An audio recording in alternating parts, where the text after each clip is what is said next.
Hello and welcome to Teaching My Cat to Read, the very serious book review podcast. I'm Eli. I'm Em. And I'm Lottie. And this week we're discussing everything about The Hound of the Baskervilles by Sir Arthur Conan Doyle.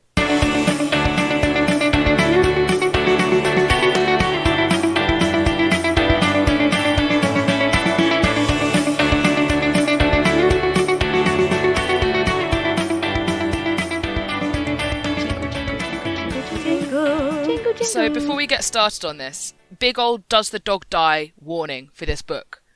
Not one but two dogs die in this book. So, prepare yourselves for that. So, stop listening now if that's... Yeah, you might look at this book and think, yes, I can expect there to be a death of a dog, because there is a dog and the dog is bad. But there's an extra dog in there, and that dog isn't bad, and that dog also dies, and it's very sad. Hey, I think the main dog is just misunderstood. It's not his fault that the humans tried to use him in a horrible Scooby-Doo-esque villain hoax. This is true. To gain huge amounts of money. That dog is a weapon. Yes. More so than it is a villain.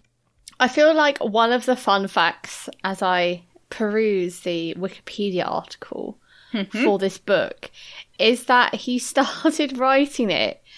It was like 8 years after he'd killed off Holmes. Yeah, he wrote it in the interstitial period between killing him off and bringing him back. And I think something that struck me in this book was I feel it was a Watson-centric book. Watson does quite a lot of the Scooby-Doo investigating. He does all the legwork. And he's right as well. He all of the stuff he finds out is correct and useful. And it's almost like Watson's an important part of the whole... The duo. Mystery solving process and isn't in fact a complete idiot. I watched the 1983 movie with I forget exactly who's in it, but it was one of the ones where they made Watson out to be a buffoon, and I was like, stop that, that's my boy. And of all of the books you could pick for that one, it's no, he does a good job. Yeah. It's been about 15 years since I watched the Basil Rathbone film of this, which is very famous, but I seem to remember that Watson was also a buffoon in that one, and it's just man, it just makes the whole thing less interesting if you do that. Yeah. And I thought it was nice. That was a kind of thing that I enjoyed about it, and I think something that I enjoy about this sort of episode in genre fiction generally. I think it's a bit of a Doctor Who setup. It's a bit of a second series Stranger Things. There are clues. It feels like a supernatural mystery, and it's spooky and it's scary, and there's this creeping unease about what's going on. But if you stay calm and you think about it and you follow the clues, you can usefully do something against you can usefully attempt to solve this problem. Yeah. Mm-hmm. Yeah. You don't even really need to be Holmes. And sometimes that's nice. Sometimes that's what I want in a murder mystery, Yeah. I guess that the setup of this book is that there is a man, Charles Baskerville, who's found dead at his estate. Next to the paw print of an enormous hound. Mr. Holmes, it was the footprint of a gigantic hound. Still, that's a very dramatic line. I did appreciate that. It is very dramatic. It's the standout line that gets put in every adaptation, and I love it. Yeah. I guess the dead guy's friend has gone to Sherlock to say, hey, can you solve the mystery of my dead buddy? Is there a spooky ghost dog or isn't there? Mr. Holmes, I'm simply dying to know. Please tell me. And then Sherlock's like, well, I've got other things to do. I'll send my trusty companion. And I feel like there's a shot in the office where you just pan over to Watson. He's like, oh, it's me. I'm going to Devon. I'm going to spooky Devon. And meanwhile, Holmes is not going off to do other important things. He is doing hijinks. He's doing shenanigans. He's hiding in a hut in the middle of the moor. Which is it's quite funny because I feel this is the one bit where Watson, in the first half of the book, he's writing these letters back to Holmes to say, this is what I found, and this is what I found, and blah, blah, blah. And he's like, please like me, I'm doing such a good job. And then sort of Sherlock eventually goes there, you did such a good job, Watson. Well done, 10 out of 10. The Wikipedia page says, what was it? There was 5 running plots. I think the Wikipedia page is being overcomplicated. I think there's one... Yeah.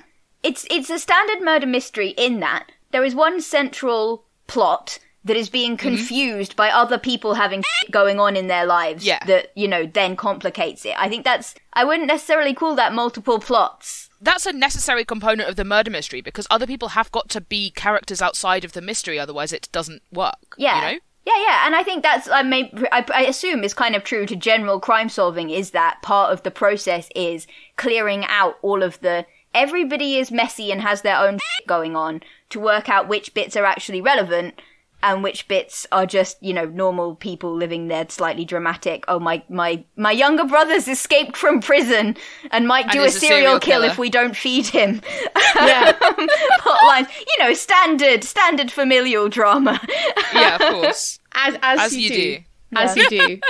I had completely forgotten about that. I have read this before, but I had completely forgotten about the escaped prisoner befuddlement.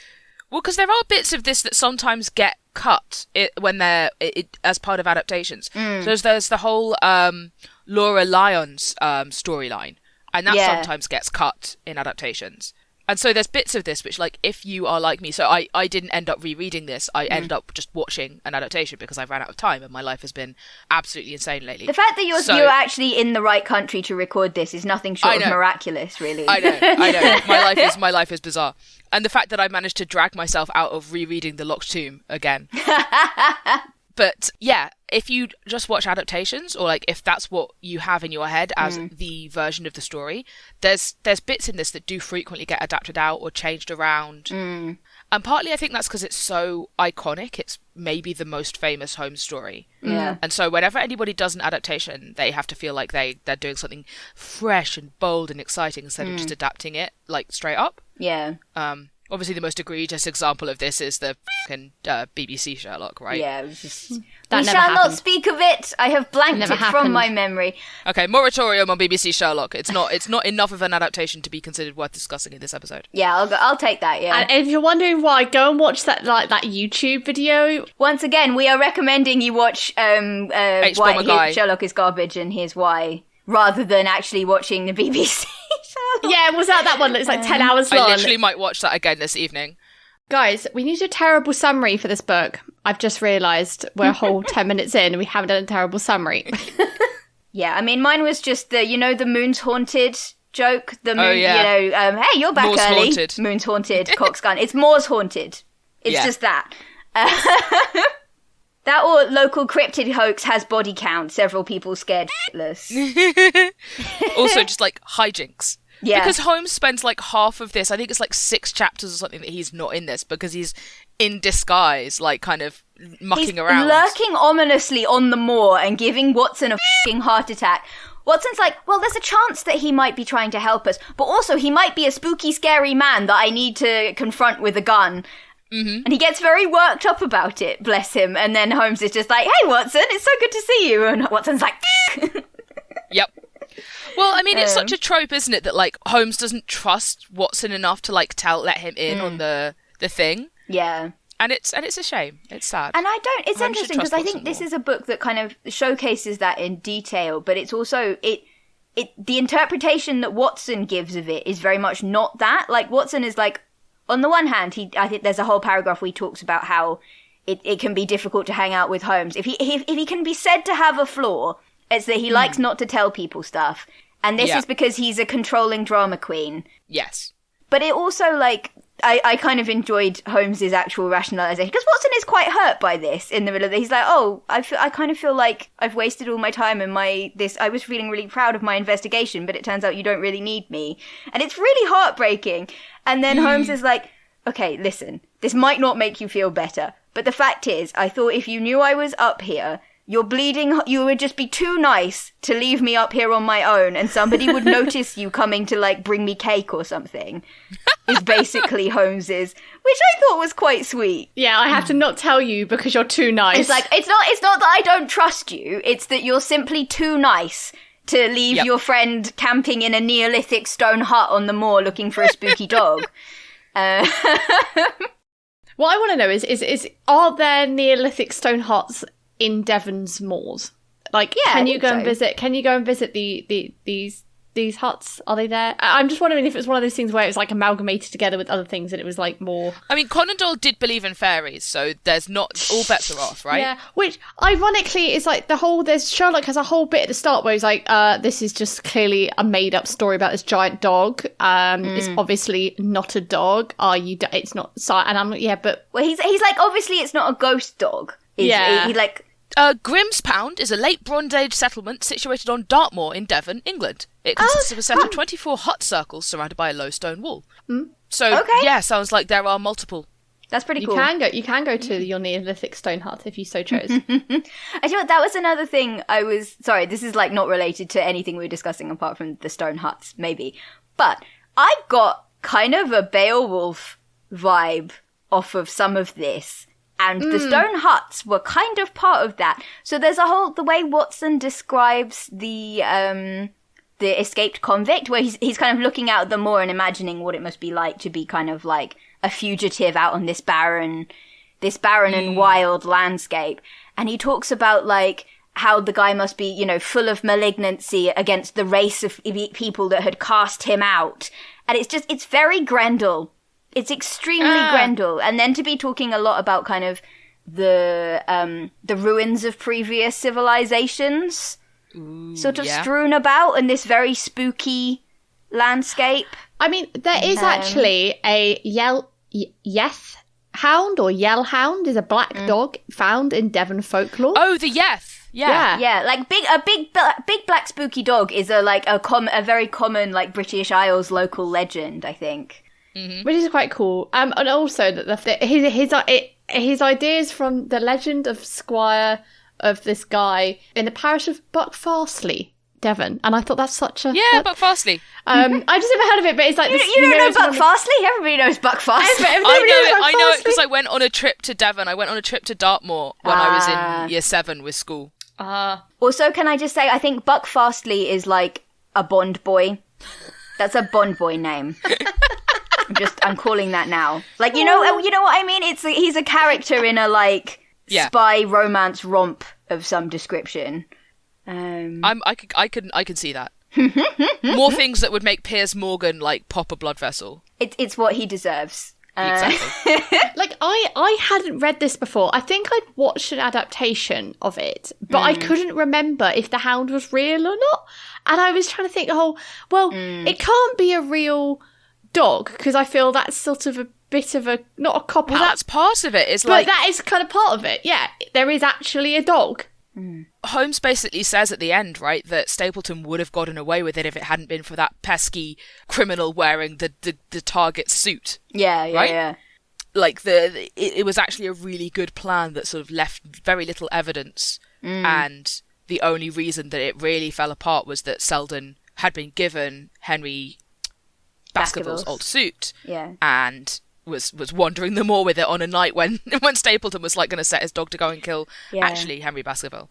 And the other thing I thought I quite liked about it was kind of, so Holmes, I think fairly early on says that he thinks that there is a dog, and I think Watson goes back and forth on whether there's actually a dog, I think, but it's as soon as they know that Henry Baskerville has had a shoe stolen, and specifically a shoe he has worn, Holmes is like, oh, that's a dog being given a scent. Yeah, which, like, that was such a lovely bit as well, because I think by the time that came back, I had completely forgotten about the stupid shoe shenanigans. I had forgot that, that they were a surprise tool that will help us later.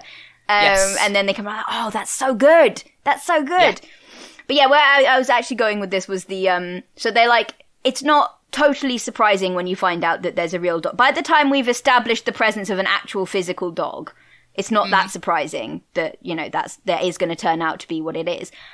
But we never actually see it until the final confrontation.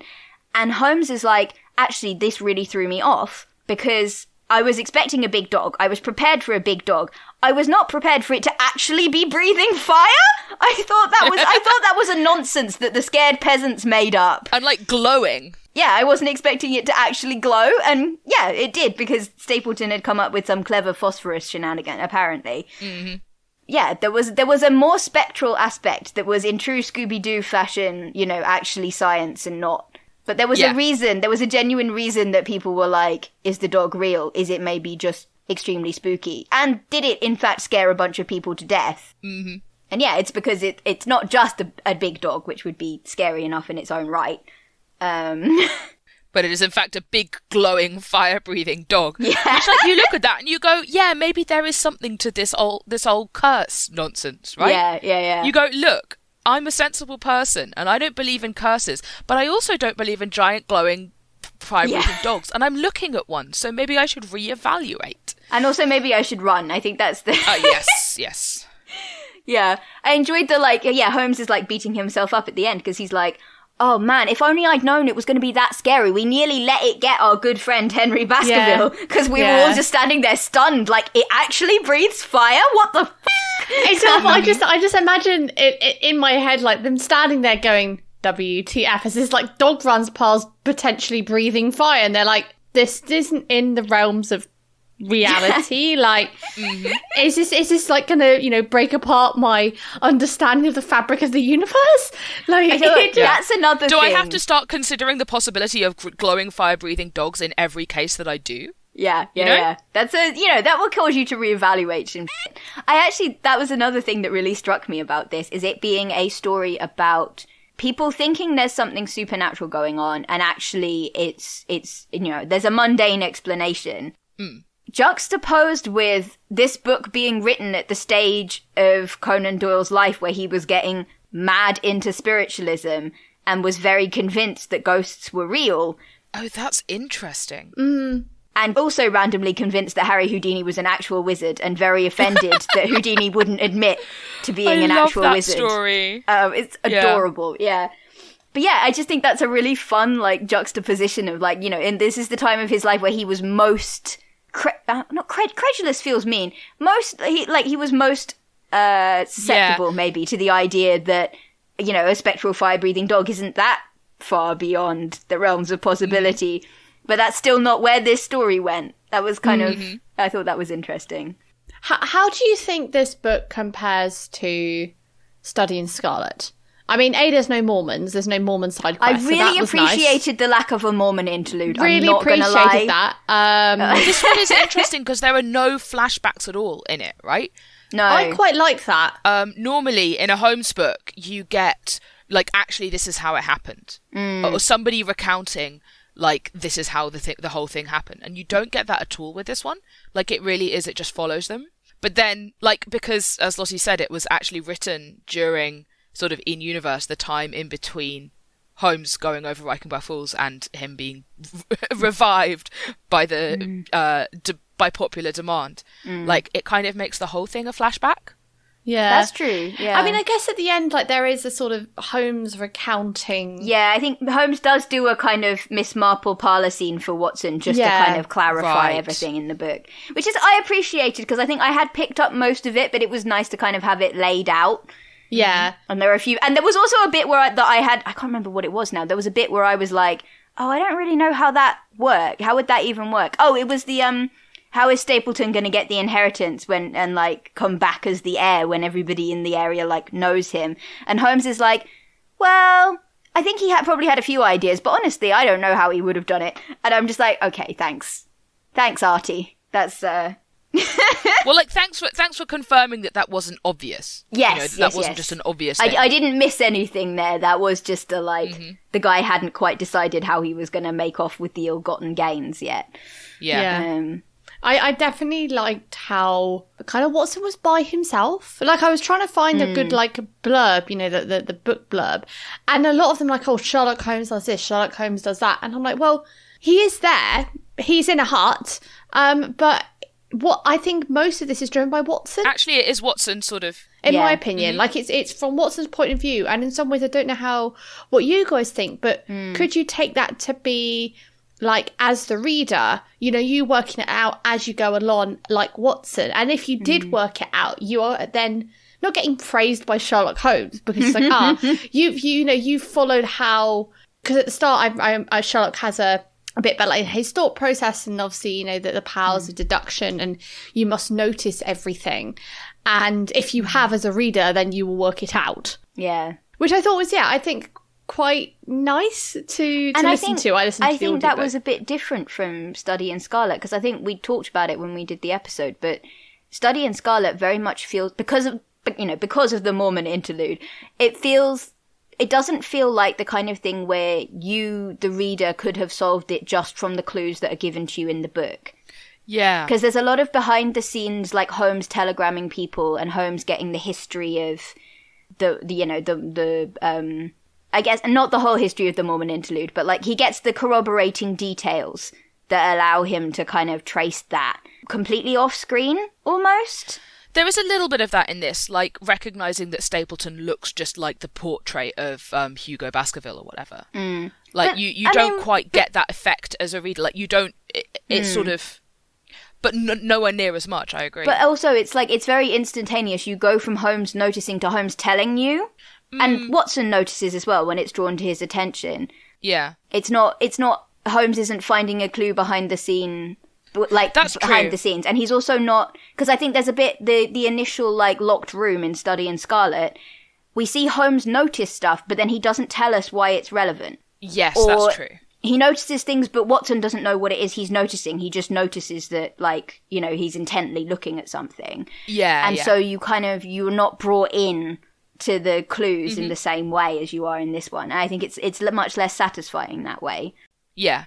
But yeah, I also think this is just a much more, like, cohesive book. Like, the sort of the spookiness and the arrangement of the incidents and the fact that it's not quite found footage, but it is doing a bit of that Dracula thing of we get a lot of documentation, you know? We get the story as written down by, you know, a Baskerville a few generations away from the guy that was originally cursed. You've got the letters from Watson, you've got Watson's diary, you've got... I think there's at least one other document somewhere. Oh, the inquest. I think you get the inquest report. Yeah. Yes. So you get this kind of like... Yeah, it's a bit more... Yeah, it's almost like... Yeah, it does remind me of Dracula, weirdly. And like it's very well... The tension is very well developed and set up. Mm-hmm. And yeah, the kind of documentary style. And there were like a good amount of red herrings as well, right? Like none of them feel very gratuitous. No, they don't. And I think the ends, maybe because the ends are woven in a little bit. So you kind of think, oh, we're sort of done with the escaped criminal thing now. And then it turns out that he was wearing the clothes that Henry Baskerville gave to Barrymore. And you go... And it's a clue. And that's relevant. And that's something that is established earlier, that Baskerville gave those clothes to Barrymore. And, you know, that's a... And it turns out to be relevant to the case, not just a distracting feature, you know? It's like, it's part of the cohesive whole in a way that I think sometimes red herrings aren't always. Yeah. It just makes the whole thing feel, like, a lot tighter. Yeah. And, like, the whole, the Laura Lyons thing that I think you said some adaptations leave out. But, like, that... Or change around. Or, yeah. And that's one that, like, again, it's sort of... It could have been just a red herring, but actually it is that she was tricked into trying to get him to make an appointment with her and then not going. Mm-hmm. And then kind of luring him to his appointment with the scary dog. Yes. What do you guys think how it compares to, I guess, the other crime novels? But I don't know, I definitely got Gothic vibes. It's obviously a Gothic, absolutely. You know, like the fact that there's like missing heirs and there's a family curse and there's a missing, like there's a spooky old house that this guy's inherited without having ever seen, and it's full of old portraits and secrets. Yeah, no, that was very, and yeah, the whole the sort of the Moor is this very. I mean the Moors, right? Like, I mean, it's not the Yorkshire Moors, but still. Yeah, the fact that the Moor eats people. Yes. Yeah, you just walk into a bog. Very good. Very spooky. 10 out of 10. Yeah. I think, I tell you what did surprise me was how much I feel Watson's just gushing about how, like, Sherlock is amazing TM. Just all the time. Just constantly. In his letters to other people. Just in his description. That is a feature of the Holmes novels and the Holmes short stories. I guess it is because because it is from Watson's point of view. But you're just kind of like, mate. Seriously. And at the end, they're like, let's go do something chillax, like go and get dinner, and then we'll go and listen to some music or something like that. And I was just going, okay. I do appreciate that this novel is just kind of dotted with them going on dates. They're just like, hey, we can fit some dates around this casework. We can go to an art gallery. We'll go to a concert. We'll get dinner. The adaptation that I watched, while I have sort of quibbles with a lot of it, it did very well portray them just being married. Yeah. Like, you know, the sort of standard, it opens with them in 221B and like Holmes is playing on the violin and Watson's reading the newspaper, and it's sort of, it just, their vibe was so cozy and comfortable, and I love it when adaptations nail that. Yeah. That's always a good time. And that is something that BBC Sherlock never did right, honestly. I've got to say, this is really fun for me because I've got the Reader's Digest edition that's got Study in Scarlet and Hound with the Baskervilles in it. And it's got an afterword that is a, amalgamation of 2 essays by G.K. Chesterton about Sherlock Holmes. But one of the things he says about it is that one of the reasons it's so good and one of the reasons it's, like, good art is because Conan Doyle took the genre seriously. Ooh, he's doing a popular genre, but he's taking it seriously. And that's why it's so good. Because he, one of the things... Respect for the genre. Yeah, because G.K. Chesterton was saying, well, you know, there's a lot of things like, you know, music... There are things that are important and good and worthy art that are popular that people kind of look down on. And even the people that write them often look down on them. And that's why often they're quite bad. And, you know, if you despise the thing, even as you're doing it... People can tell. If you have contempt for it, yeah. I just thought that was very interesting to read at the end of a Sherlock Holmes book. Not to throw any shade or side eye in anybody's direction. Stephen Moffat and Mark Gatiss don't have respect for the genre or their audience, and that's why their shows sucked. And H-Bomber made a freaking incredible 2.5-hour video about it. It is a good video. Like, if you ever questioned if you should watch it, just go and watch it 2.5 hours. It doesn't even repeat itself. Like, it's 2.5 hours straight. And that is just ingrained in my brain from years ago when I watched that and all the problems with that adaptation. I guess, like, in terms of adaptations, which ones would you guys recommend? I'm assuming Jeremy Brett. I think I've watched that one. I've definitely watched one, but it was so long ago, and I'm pretty sure it was on a VHS tape. So I've seen a stage adaptation ages and ages ago when I was maybe not even a teenager yet. So I watched the 1983 version with, I think, I'm going to go and look up the actors' names. But yeah, it was pretty good. It does open with like a pretty graphic scene depicting the how Hugo Baskerville brought the curse down upon himself. Oh, that's nasty. It is nasty. Not an adaptation for me, I think. No, exactly. I was watching that and going, okay, this is a hard pass on this scene, and for me to recommend it. Ian Richardson as Sherlock Holmes and Donald Churchill as John Watson. And, crucially, it has, as Geoffrey Lyons, Brian Blessed. So, always love to see Brian Blessed in things in general. But yeah, and so I watched that one, and it was pretty good. It was a fairly straightforward adaptation, I think. Some things got changed around, but not massively. Yeah. You were saying that the Russian one is supposed to be quite good. I have heard good things. I've never actually sat down, and now I've said it, I'm also like, did the Russian version actually do Hound of the Baskervilles? I don't know. But I think specifically they do, I've heard that said that they do well at making Watson not a buffoon. Yeah, I think I've only actually, this is awful, I think I've only actually seen the BBC Sherlock adaptation. Which is not an adaptation. I mean, it's the contempt for the source material that they were like, we've got to be so clever and we've got to change it all around and we've got to take away the things that made this story what it was. And I think that's one of the more egregious, like, examples of Holmes neither respecting nor caring about Watson's contributions in the BBC Sherlock canon. Which, again, is just in such a contrast to the actual f***ing text. Yeah, infuriating. But don't you know, we've got to be shown just how much cleverer Moffat and Gatiss are about than Arthur Conan Doyle, right? Yeah, I know. I'm trying to remember what Elementary did with the Baskervilles, because I know that they did it. I'm pretty sure they did something, but I can't remember what it was. I think Hound in that is an acronym for is it like a system that senses cancer? Or... Oh, maybe. There isn't a spooky dog. Yeah. Unfortunately. I don't remember. Was that the one where there were like geneticists ending up getting murdered or something? Oh, maybe. Yeah, it's been a long time. I was going to say, I think if you're going to do a modern adaptation of this, there are two ways I think you can do it. I think one is you do go cryptid with it.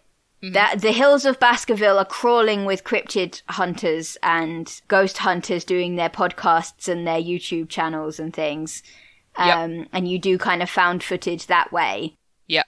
They've come straight from looking for the fen tiger, you know? Yeah. I think you could even have, change Holmes and Watson into being ghost hunters rather than detectives.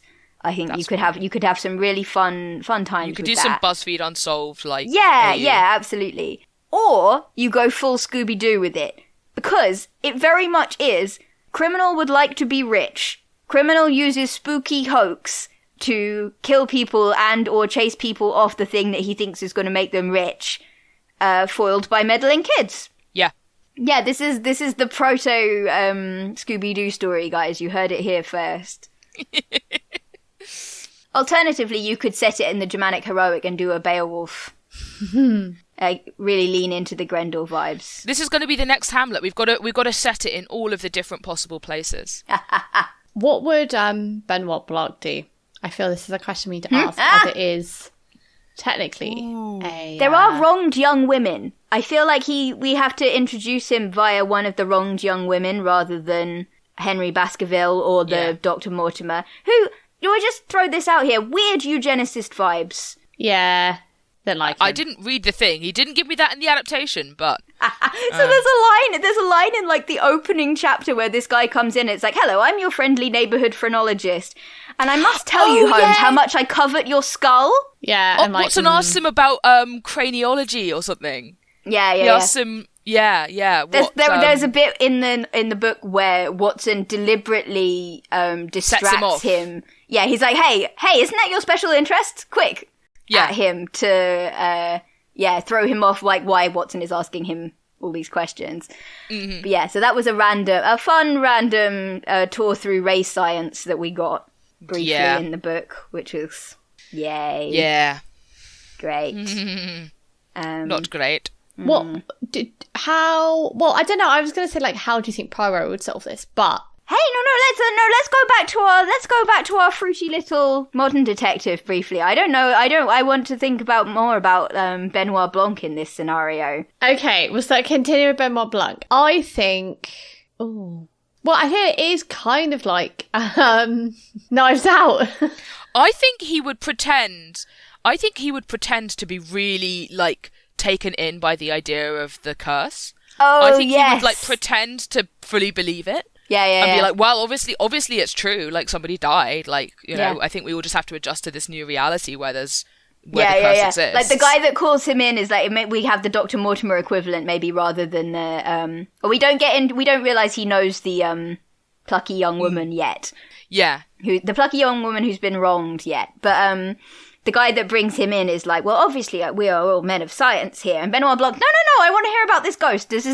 Talk more about this ghost. Say more right now.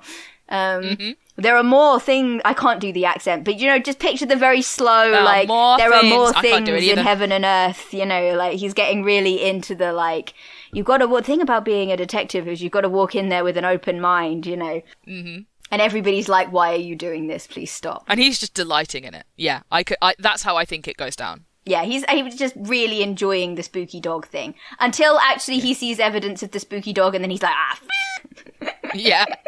I am out at this point. He's like, I am not equipped for this. Oops, I committed to the bit too hard. I think it has to chase him at one point. With the Benny Hill music. And then he's got to have a whole bit about how, like, he's not equipped to go hunting spooky dogs. This is not his kind of thing at all. Oh, with his doing his little trans mask run. Yeah. Oh, yes, please. I want to see that. Hey, listen, Sherlock Holmes is all public domain now, right? Yeah, we could make Benoit Blanc do this. Ryan Johnson, chop, we want it. Oh, dear. Who do you want to fight? Stapleton. Yeah, I mean, Stapleton So in the adaptation I watched, Stapleton is just so fucking slimy, but so is Lestrade, actually. He's really an unlikable Lestrade in that adaptation. Which is interesting, because I feel like the book kind of makes a point of going, this Lestrade is a vast improvement on the Lestrade as we last saw him. Is Watson comments on the difference between how, like, respectful he is with Holmes and how much more he appreciates his insight than he did in Study in Scarlet. Well, this adaptation's done him dirty then, so... I want to fight Lestrade from the 1983 film adaptation. That's fair. I wanted to watch the Jeremy Brett one, but I couldn't find it on YouTube. Oh, that's annoying. I tell you what, there's a guy who's randomly in it and his whole thing seems to just be like the neighborhood litigator. He just keeps like suing people for things. Oh, what's his name? Laughter. Yes. He's the person who's like, oh, I really want to have right of access over this guy's land, and I found a map. He takes two cases that are contradictory. He's like, oh, I'll get common rights over, I'll establish common rights over this bridleway or whatever, and then I'll stop the peasants from having picnics in the public wood. And you're like, okay, I'd fight him. He just wants to prove how smart he is. Yeah. And that he can do anything with legal loopholes. Also, he's a dick to his daughter. Mm-hmm. Yes. And I was like, you know what, actually, like, Stapleton gets his. Stapleton gets eaten by a bog. There's nothing I could do to him that's worse than that. Oh, you get to see his death scene in the film that I watched, and it is, very nice. he is, like, screaming. It's great. It's very cathartic. Because it's really funny, because in the book, like, he's the one that tells Watson about how he's like, aha, look at that, there's a horse getting eaten by the bog. Lovely. I'm one of the only people who can navigate this, you know. I'm so smart, ha ha ha, and then he gets eaten by it, and it's great. Would sure be a shame if there was a thick, spooky fog that made it difficult for you to see where you were, and so you got eaten by the bog. That would be a shame, wouldn't it? That would be very sad. Who could have foreseen? So sad, Bechod. So sad, bog? Bechod. No, I was trying to make a bog joke. Oh, okay. Yeah. It didn't work. That's okay. Who do you reckon gets the F-bomb? Is there an F? Is there a moment where someone could drop the F word? I think everybody who's waiting for the spooky dog, everybody who doesn't know, who thinks there's just going to be a dog, and, you know, Henry Baskerville's just gone past them, and they're, like, lying in wait on the road, and suddenly there's a fucking fire-breathing, glowing dog that's about, like, their height. I think it would be funniest if Holmes got it. He just sees the dog, and he's the quickest one to be like, oh, like, he's been totally chill about it the whole time, and then he's just like... He's just like, wow, did not expect that. My goodness. Like, what is that? As it zooms past breathing fire, like... For some reason, glowing. The image that I have in my head is that scene from Leverage, where Sterling is like... I don't suppose anyone's been replacing every métier in the house with forgeries, have they? And everybody looks confused for a minute, and then the culprit, like, just starts running. And he's like, I didn't think that would work! God, that's in the, that's in the, like, the date night job, I think? I don't think it's called the date night job, but that is what it is, basically. So when are we doing our spin-off podcast, which is just we watch a Leverage and talk about each episode? I'd be down with that. That'd be fun. That or the, oh man, the guy in Good Omens that sees Crowley drive past in the flaming car and keeps trying to tell him that his car is on fire, but he can't make the words come out. He's like, sir, your dog is on fire.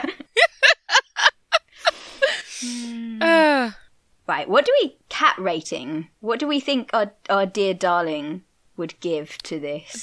There's murder and there's shenanigans. There is so much shenanigan. It is wall-to-wall hijink in here. There's no, like, stabbing.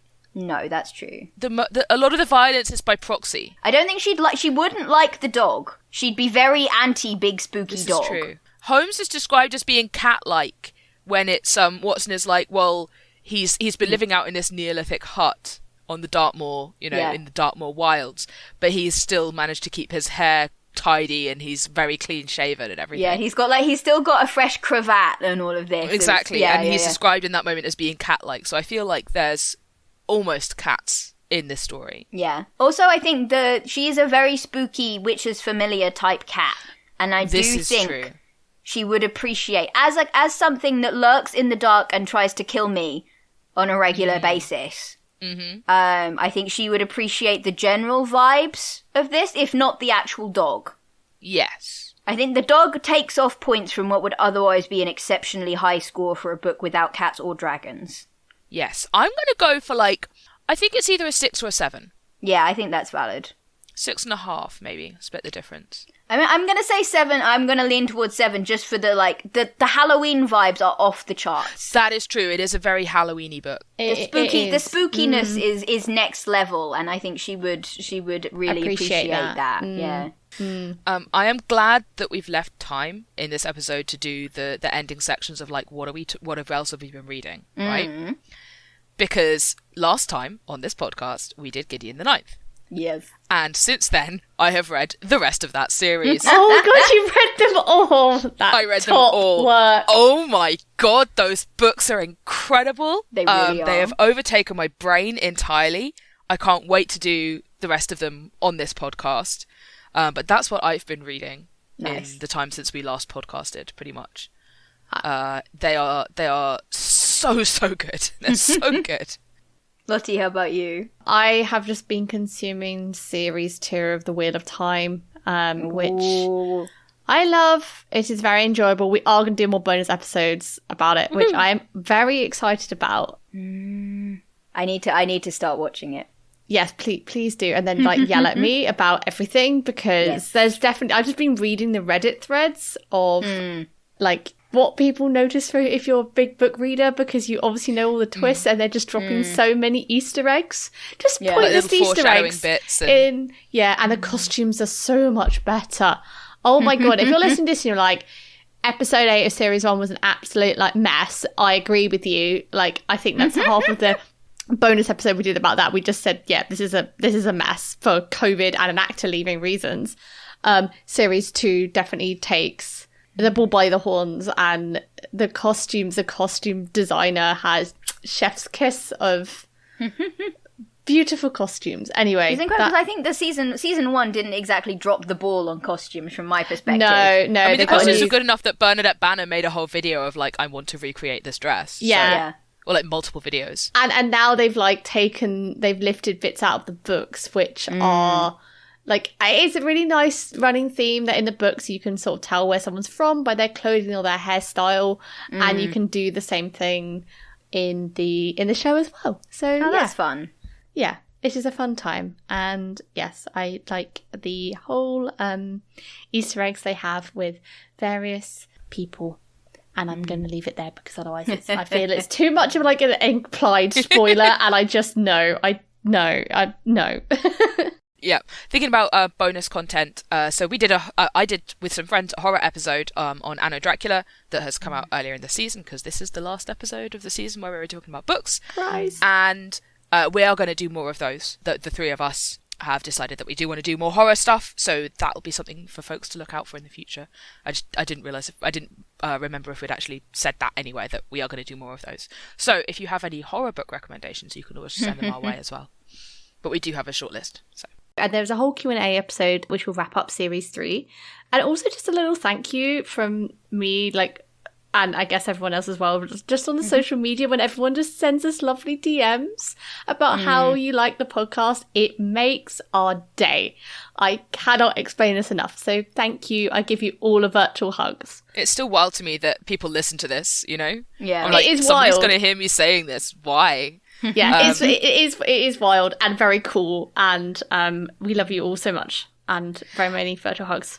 Also, I want to take this opportunity, since we're talking about this, give a shout out to the person that sent us such a cool, the cool Rincewind hat. The picture of the incredible Rincewind the Wizard hat that they'd made. And I never responded to the email, but it's such a good hat. You're so cool. Oh my god. I mean, we're getting round to our admin, okay? There will be a response at some point in 2023. We've never answered an email in our lives, not once, not ever, and we're not about to start. But we will be like, hey, you're really cool on the podcast. I'm literally sitting on an email right now inviting me to a job interview, and even that didn't get me to respond immediately, so to be fair, it came in on a Friday. It's now Sunday evening. I don't have to respond yet. But, just to set the expectations there, that's my email responding kind of vibe. But yeah, it's bad. If you're wondering... We see you, we love you, we appreciate you. Yes, even if we cannot reply to our emails. Yes. And especially, if you send us things on social media, then it makes our day. And... also, a big thank you to everyone who's given us a review this series, because we have actually had a number of those come through, and that has been delightful and very much appreciated. And if you want to give us a review, I think most of the podcast platforms permit some sort of review functionality, be it a rating or a review, and that would mean the world to us if you could give us a review if you enjoyed the episode. And you can find us all on our social medias, which are all linked in the description box below the episode information, and I will try and be a bit more active on that over the series break. But yes, say hello, send us a message, and continue recommending us some books to read. Big virtual hugs, and we will see you next time in the Q&A. Bye!